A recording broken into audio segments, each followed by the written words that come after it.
Good morning. My name is Palak Dubey and today I am here to share my views on the topic how can social organizations come together to expose the mental and physical abuse of women in Maharashtra. Maharashtra has a complicated track record when it comes to women's rights. From being home to the city where the first school for girl child in the entire nation was started to also having the metro city which this year ranked second among 19 metros in crime against women. Physical and mental abuse is declared as a public health epidemic by the World Health Organization, but it continues to afflict more than 1/3 of the women population globally. Women face physical, sexual and emotional violence in both private and public spaces. But violence is often considered a taboo topic and it is rarely spoken or reported about in many areas. Public systems such as the health providers and the police tend to be the first point of help, but unfortunately they are not always equipped to deal with the cases of gender-based violence. However, social organizations can make a noticeable impact if they come together and aim to prevent and address violence in our society. Their collective effort should focus the issues right from the grassroots level. Of the female labor force in Maharashtra, more than 80% of the workers make their living in the unorganized sector. Yet, this demographic largely remains invisible due to the self-employed nature of their work.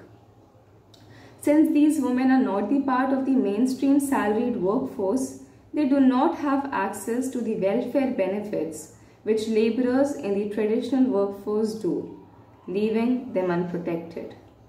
Social organizations can help in formation of trade unions, which would include poor and self-employed female workers that earn a living through self-run small businesses or their personal labor. The aim here is to organize women so that they can attain full employment and all its benefits including social security. This will stimulate full employment and self-reliance in women.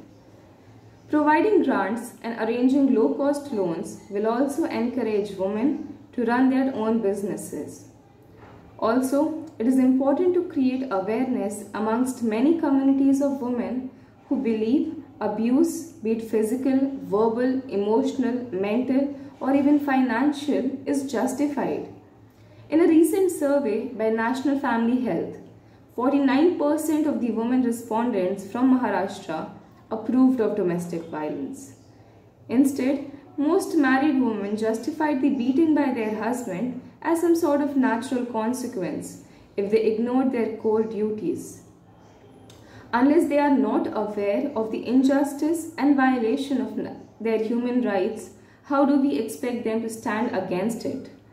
These disadvantaged communities should be given individual counseling and if needed, should also be given shelter and modes of financial independence to free them from the cycle of poverty and abuse. Though lending a helping hand is very important, but it is equally important to bring confidence to women to protect themselves in the unfortunate and deplorable situation. Self-defense assistance will ensure that women are equipped with the right tools and mindset to educate for their own safety. To sum it up, social organizations can be used specifically to support women empowerment in 4 powerful ways. As a source of funding for women rights, as a means to deliver training or employment opportunities for women, as a way to create economic empowerment of women in micro-entrepreneurship, and also to provide affordable products and services for women. And all these initiatives will help women in realizing that they have the right to express and voice their opinions.